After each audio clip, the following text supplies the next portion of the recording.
Jean-Michel Sama Lukonde et son équipe sont face aux députés nationaux ce lundi à l'Assemblée nationale, une investiture qui se dessine grâce à l'intervention du président de la République lui-même après des murmures dans les rangs de l'Union sacrée. Félix Tshisekedi qui s'est envolé dans la soirée même pour Paris sous sa casquette de président en exercice de l'Union africaine. Il devra aborder la question du sommet France-Afrique avec son homologue français Emmanuel Macron. Nous parlerons également de cette tragédie en Irak avec au moins 80 malades de Covid-19 qui ont succombé non à la maladie mais d'un incendie en plein Bagdad. 110 autres patients sur place sont gravement blessés et le ministre de la Santé a écopé de ce fait d'une suspension. En sport, nous parlerons de la victoire de FC Renaissance, la toute première sur son éternel rival le DSMP de ici à dimanche à Kinshasa, mais aussi de cette promesse d'une enveloppe d'1 milliard de dollars de la part de la CAF pour la construction des stades modernes dans tous les pays du continent. Mesdames et messieurs, bonjour. Enfin, après plusieurs semaines depuis sa nomination et surtout une longue série de consultations, le Premier ministre Jean-Michel Sama Lukonde est en train de présenter ce lundi son équipe et son programme aux élus du peuple.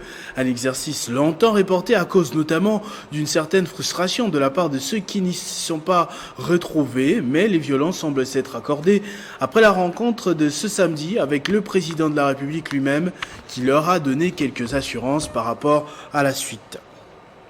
Revenons justement sur ce face-à-face. Tshisekedi, élu de l'Union sacrée, à part l'investiture que le président de la République a demandé aux élus parce que ne pouvons pas avancer sans ce gouvernement. Félix Tshisekedi a confié qu'il était déterminé à relever les défis dans le temps qui lui reste pour son premier mandat, tout en rassurant que les prochaines élections se tiendront bel et bien dans les délais. Le chef de l'État a également évoqué la question du recensement pour déterminer qui est congolais et qui ne l'est pas et a appelé les élus à se pencher sur la question de la double nationalité pour ne plus écarter les Congolais de la diaspora.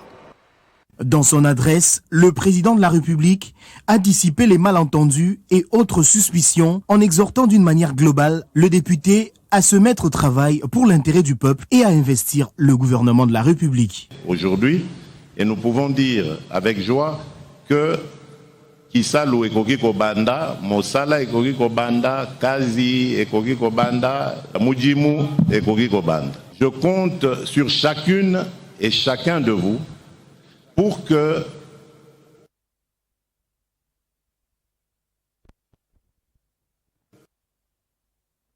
ce que nous avons promis à notre peuple, nous puissions le leur donner. Faisons très attention, car ce même peuple qui nous a acclamé hier, ce peuple peut nous descendre vite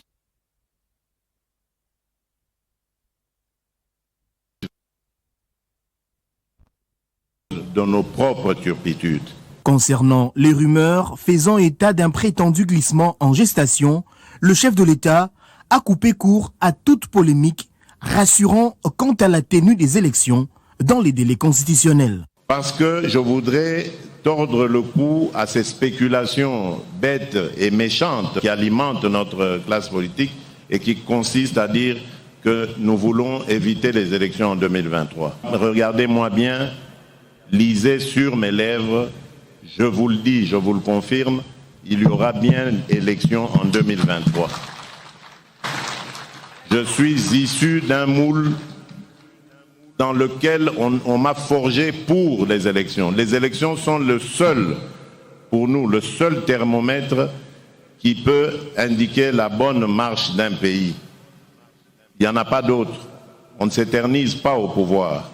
Au sujet du tohu-bohu constaté dans les assemblées provinciales ce dernier temps, le premier citoyen de la RDC a indiqué que cette situation est devenue insupportable. Il a invité les députés à s'y pencher pour des solutions idoines. Félix Tshisekedi a clos son propos en rappelant que parmi les réformes attendues, il y a celle concernant la nationalité censée permettre aux Congolais ayant acquis d'autres nationalités de participer activement et davantage au débat national. Après, en sa qualité de président en exercice de l'Union africaine, Félix Tshisekedi s'est envolé pour l'Europe, destination Paris, pour rencontrer son homologue français Emmanuel Macron. D'après les informations émises par la presse présidentielle, il s'agit d'une rencontre en vue de la préparation du sommet France-Afrique qui devrait intervenir dans les prochaines semaines, comme le veut la tradition. Félix Tshisekedi, qui est également attendu dans l'est du pays par des écoliers plus que jamais déterminés ces derniers jours. Malgré la fin des manifestations anti-MONUSCO, les cours n'ont toujours pas repris dans la région de Béni, où les élèves continuent de camper dans la cour de l'hôtel de ville pour réclamer l'arrivée sur place du président de la République tel qu'il l'avait promis autrefois pour établir la paix. Plus de détails avec notre correspondant dans la région, Martial Bendelo. La situation sécuritaire à Béni reste caractérisée par notamment ce sit-in que les acteurs qualifient de sans retour. Il s'agit justement des élèves et écoliers de la ville de Béni qui ont investi la cour de l'hôtel de ville depuis maintenant 5 jours pratiquement. Les enfants passent nuit à la Belle Étoile. Ils réclament la paix, ou mieux la restauration de la paix dans cette zone, dans cette partie du pays. Au même moment, ils exigent la présence sur place à Béni du chef de l'État, Félix-Antoine Tshisekedi Tshilombo, parce qu'ils estiment qu'à la présence du chef de l'État, les choses devraient s'améliorer. Ils estiment, ces enfants, qu'ils n'étudient pas dans de bonnes conditions. Aujourd'hui, on peut étudier le lendemain des massacres et ça perturbe tout. Et ils se décident cette fois-là de ne pas quitter l'hôtel de ville jusqu'à ce que leur voix soit entendue. Au premier jour, l'autorité urbaine a tenté de conscientiser ses enfants, mais ils campent sur leur décision, ces jeunes élèves et écoliers. Et le constat, c'est que plus les jours passent, le nombre a tendance à augmenter, le nombre de manifestants notamment, parce que le premier jour, on pouvait compter une vingtaine d'enfants, mais aujourd'hui, on en est à plus d'une centaine. Ça veut dire que plus les jours passent et plus la mobilisation devient intense. Il y a pratiquement 24 heures, le porte-parole militaire du secteur opérationnel Grand Nord a alerté sur une éventuelle attaque. L'autorité morale du Parti travailliste, Steve Mbikaï, est déterminé à soulager les caisses de l'État, dit-il, en passant par la suppression des institutions budgétivores et dont le pays pourrait se passer à ce jour pour plusieurs raisons. Pour ce faire, le ministre sortant des Affaires humanitaires est en train de récolter des signatures pour une pétition qui avance plutôt bien. Dans sa ligne de mire, le CENSA, les CES ou encore le Sénat, les assemblées provinciales également. Nous sommes justement en ligne avec lui. Monsieur Steve Mbikaï, bonjour. Vous êtes actuellement en train de récolter des signatures, comme on vient de le dire tout à l'heure, pour la suppression de quelques institutions budgétivores. Pouvons-nous comprendre le fond de votre démarche? Vous savez, dans le cadre du Fonds patriotique 2023, j'ai conduit une caravane à travers toute la République, un groupe de provinces et territoires. J'ai trouvé que les gens souffrent terriblement et puis ils sont impatients, ils ont dit le ras-le-bol. Alors, ils ont tendance à mettre leur souffrance sur le dos du chef de l'État. Et vous savez que l'un des objectifs de notre mouvement, c'est notamment d'accompagner le chef de l'État pour qu'il réussisse son mandat, en fait, qu'il soit un candidat commun en 2023. C'est-à-dire, ce ne sera pas, ça n'aura pas de sens, parce que les gens souffrent beaucoup. Alors, on a pensé qu'au lieu de pouvoir dépenser beaucoup d'argent dans des institutions qui n'ont aucun impact sur la population, comme le CENSA, comme le Sénat, et d'ailleurs le Sénat qui n'a rien à faire, qui fait le double emploi avec l'Assemblée nationale, et le Conseil économique et social, qu'on n'aime pas la population, on les supprime, et cet argent va au social. Exemple, on peut dire, si c'est 10 millions, 15 millions, chaque mois on peut résoudre effectivement le problème de courant dans des communes. On peut amener dans un territoire, par exemple. Évoque une certaine haine que vous entretenez à l'égard du président du Sénat, avec lequel vous ne partagez pas actuellement des bonnes relations. Il s'agit d'une polémique ou d'un jugement fondé? Ma démarche date d'il y a 2 ans déjà, rien à voir avec l'histoire de celui dont vous parlez. Alors pensez-vous vraiment qu'avec la situation actuelle du pays où chacun cherche à tirer une part du gâteau de son côté, il serait possible de frustrer encore certains politiciens qui occupent ces postes aujourd'hui? Est-ce que votre démarche aboutira? à cela, je les renvoie à mon tweet du 17 mars 2019. Déjà en 2019, j'avais lancé le débat sur la suppression du Sénat. J'avais dit on peut faire comme au Sénégal, où Macky Sall a supprimé le Sénat et cet argent a été à construire une centrale électrique pour la population. La génération Dr Jérôme Mouniangui a profité de la journée mondiale de lutte contre le paludisme pour faire la promotion de l'artémisia, cette plante aux multiples vertus et qui peut se cultiver partout avec une efficacité avérée pour venir à bout de cette maladie qui a emporté au moins 14 000 Congolais en 2020 seulement. Le paludisme tue plus que les sida avec des chiffres loin supérieurs à ceux dus au coronavirus. En 2020, la République démocratique du Congo a enregistré 14 000 décès causés par le paludisme contre 600 dus à la COVID-19.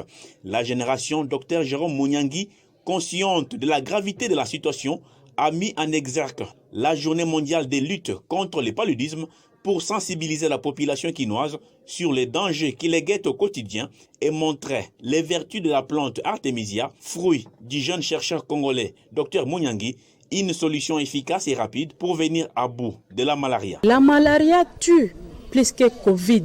La malaria tue plus que même le sida. Voilà pourquoi nous sommes aujourd'hui ici pour sensibiliser les jeunes, sensibiliser le monde entier pour parler et les conséquences de la malaria. Parmi les pays qui sont beaucoup plus touchés, il y a le Nigeria et la République démocratique du Congo qui, en un seul, détiennent 64%.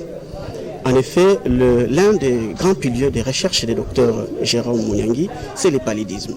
Raison pour laquelle aujourd'hui nous nous sommes mobilisés autour de ce grand chercheur pour sensibiliser la population afin de lutter contre ces grands fléaux qui ravagent pratiquement toute l'Afrique. Conduite par sa coordonnatrice Faïda Kalema, la génération Jérôme Mouniangui, qui est l'une des branches de la Fondation Mouniangui, est allée aussi sensibiliser les orphelins du centre Bomoï Boissika sur non seulement les bienfaits de l'artémisia, mais aussi l'utilisation correcte de la moustiquaire imprégnée d'insecticides.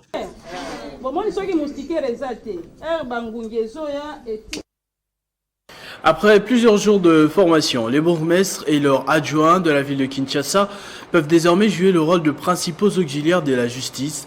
Finalité, combattre la délinquance juvénile et autres antivaleurs qui minent la capitale. À l'issue de cette formation, les 24 bourgmestres ainsi que leurs adjoints ont désormais la qualité d'officiers de police judiciaire et seront les autorités chargées de constater les infractions, d'en rechercher les auteurs et de rassembler les preuves. Le représentant de l'OREA a rassuré la ville de Kinshasa de leur engagement. Bourgmestres et bourgmestres adjoints de Kinshasa s'engagent à œuvrer en meilleur OPJ de ce lundi et après avoir prêté serment. Selon le gouverneur de province, Jean Tiningobila, cet apprentissage vient d'emboîter non seulement le pas à la vision du chef de l'État, celle de lever la nation par la justice, mais aussi sa détermination d'apporter les changements des mentalités dans le domaine judiciaire. Bourgmestres de Kinshasa ainsi que leurs adjoints sont au centre de ces combats, de cette lutte-là contre les antivaleurs. Cette qualité de l'OPJ à compétence générale va leur permettre de pouvoir mener en bien cette grandiose combat, cette lutte que nous allons mener de façon acharnée pour en découdre avec notamment les Koulouna, ainsi que tous ceux qui ne respectent pas le droit du pays. La remise des brevets au bourgmestre par le chef de l'exécutif provincial a sanctionné cette activité organisée par l'Institut national de formation judiciaire en collaboration avec l'hôtel de ville de Kinshasa. Malgré un appel du Front pour l'alternance et la concorde au Tchad d'un cessez-le-feu, après la mort du président tchadien, le Conseil militaire de transition a refusé catégoriquement de négocier avec ces rebelles du FACT, le groupe qui mène une offensive contre le régime de N'Djamena depuis 2 semaines et est accusé d'être responsable de la disparition tragique d'Idriss Déby Itno il y a 1 semaine au front, selon l'armée loyaliste. Dans une déclaration, le porte-parole de ce Conseil militaire chargé d'organiser les élections dans 10 18 mois, Azem Bermandoa, a révélé aussi leur intention de mater cette rébellion, bien qu'ayant été pourchassés au-delà des frontières nationales pour le moment. Et nous l'avons appris il y a peu, ce lundi, Albert Paimi Padaké a été nommé Premier ministre du CMT. En Irak, tragédie à présent, au moins 80 malades de Covid-19 ont péri ce dimanche et 110 autres blessés dans un incendie dans un hôpital dédié à la pandémie à Bagdad. Les enquêtes sur le drame se poursuivent. Pendant ce temps, le ministre de la Santé est suspendu. Cet incendie est un véritable crime contre des patients déjà harassés par la Covid-19 qui ont remis leur vie entre les mains du ministère de la Santé et qui, au lieu d'être guéris, ont péri dans les flammes. Puis, les flammes ont dévoré des heures durant des faux plafonds non effugés sous lesquels des patients sous respirateur ont été brutalement arrachés à leur lit. Selon un dernier bilan du ministère de l'Intérieur, 82 personnes ont été tuées et 110 blessées. Une situation dans un pays au système de santé délabré depuis des décennies. Le bilan est aussi lourd car les pompiers ne sont pas immédiatement arrivés à l'hôpital, dans la périphérie agricole et reculée de Bagdad. Depuis le drame, le hashtag démission du ministre de la Santé resté aux abonnés absents depuis l'incendie est en tête de mots-clés sur Twitter en Irak. Le Premier ministre Mustafa Al-Kazimi, qui a proclamé 3 jours de deuil national et a attribué 10 millions de dinars, environ 5 700 € à chaque famille des victimes, a répondu à moitié. Il a suspendu et mis à la disposition des enquêteurs les ministres de la Santé Hassan Al-Tamimi. La même sanction a été appliquée au gouverneur de Bagdad et au patron de la santé pour l'est de cette ville. Les résultats de l'enquête seront présentés sous 5 jours au gouvernement. En sport, pour finir, le week-end a été mouvementé sur la sphère footballistique.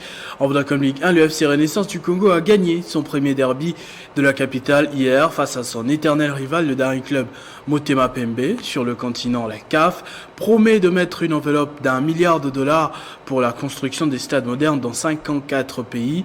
En Europe, on parlera également des matchs de quelques championnats dans ce panorama sportif, vous l'aurez compris, avec Christian Bokaya qui m'a rejoint de l'autre côté du plateau. Bonjour et bienvenue. Bonjour Christopher Ochokoum, bonjour mesdames et messieurs. Première information, c'est historique. Le FC Renaissance remporte le tout premier derby de la capitale face au Daring Club Motema Pembe. Et vous l'avez dit, c'est face à son éternel rival que le club orange de Kinshasa gagne enfin son tout premier derby de la capitale. Alors, comme on peut voir justement sur ces images, très décisif, le Football Club Renaissance du Congo va allumer la mèche à la 28e minute de jeu par l'entremise de Kikwama Mushinga sur un coup franc bien ajusté. Les Immaculés ne sauront pas réagir jusqu'à la fin de la première période. Puis au retour de vestiaire, Renaissance va corser la mise à la 59e minute. Et cette fois-là, c'est Nzungu Mafouana qui va s'inviter à la fête. Le Tupamaros vont, très vite réduire le score. Mais c'était à la dernière minute du temps réglementaire cette fois-là par l'entremise de Broulay Sidibé. Et cette première victoire du FC Renaissance du Congo face à DSMP, c'est un fruit du travail comme Papé Kimoto nous avait dit hier. On l'écoutera sûrement dans notre édition vespérale. Toujours en Vodacom Ligue 1, la course au titre reste tendue. Christopher Ochokoum, le suspense dure encore pour connaître le vainqueur de cette 26e édition, puisque hier, la jeunesse sportive de Kinshasa a accroché le tout-puissant Mazembe Anglebert. Dans l'autre match joué hier, le FC Blessing du Lolaba et RCK se sont quittés dos à dos. Alors il faudra dire que les Corbeaux ont laissé filer 2 points qui pouvaient leur permettre de se classer premier au classement avec Maniema Union, comme on peut justement voir sur ce tableau de classement qui s'affiche alors très vite, du moins l'on sait que Maniema Union, l'association sportive avec club et les tout-puissants Mazembe Anglebert sont bien partis pour retrouver la CAF. Ça sera bien sûr la saison prochaine, mais pour gagner le titre, il faudra se battre jusqu'à la dernière énergie.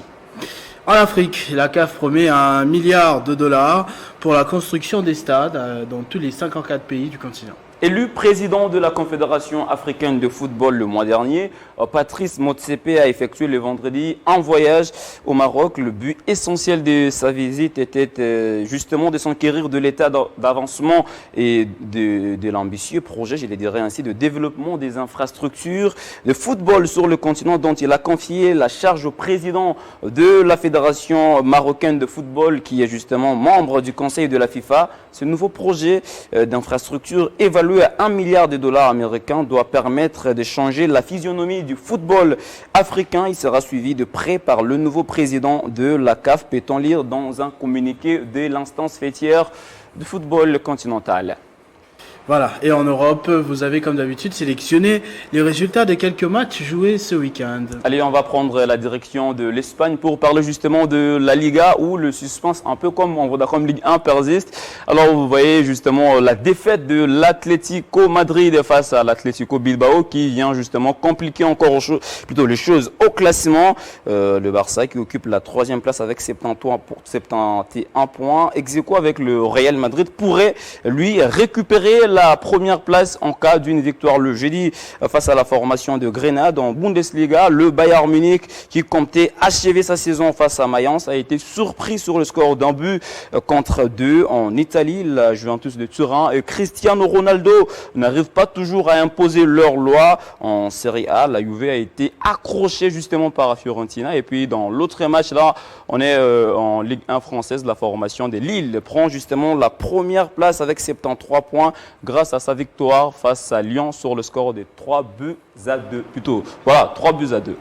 On va terminer avec la FECACO. On n'entend pas très souvent parler de cette fédération-là. Le comité provisoire de la Ligue de la Chopo sera installé demain.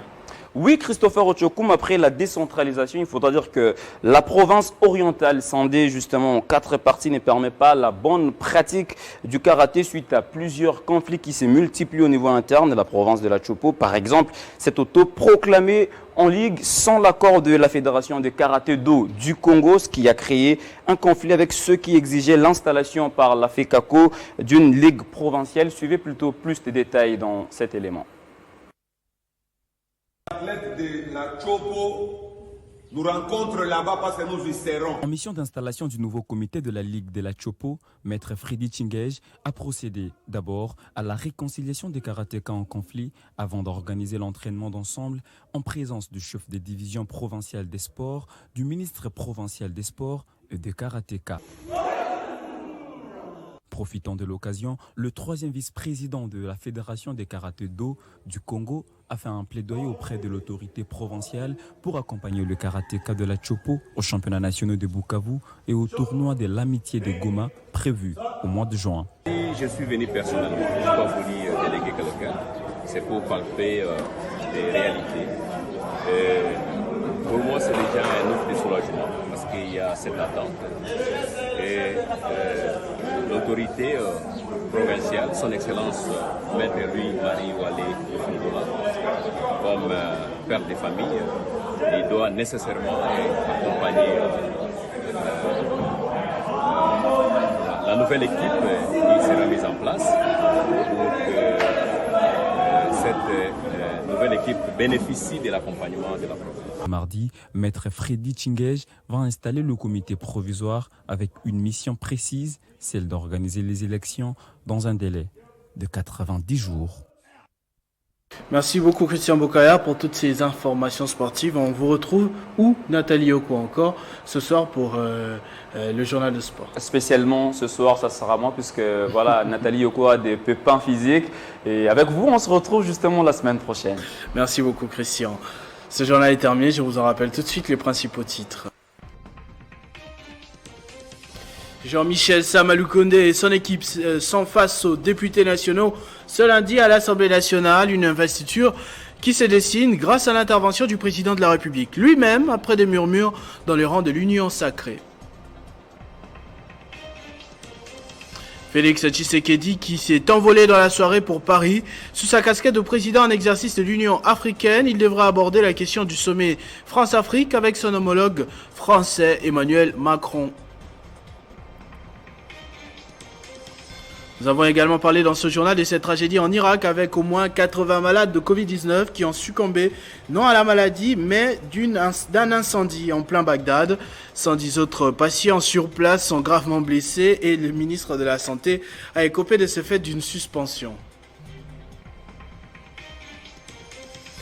Nous avons également fait le briefing de l'actualité sportive avec Christian Bokaya. D'abord la victoire du FC Renaissance, la toute première sur son éternel rival le DCMP ce dimanche à Kinshasa, mais aussi cette promesse d'une enveloppe d'$1 milliard de la part de la CAF pour la construction de stades modernes dans tous les pays du continent. À tous et à toutes, merci de votre attention soutenue. Restez fidèles au programme de votre chaîne Télé 50. Vivez heureux, vivez 100 ans, mesdames et messieurs.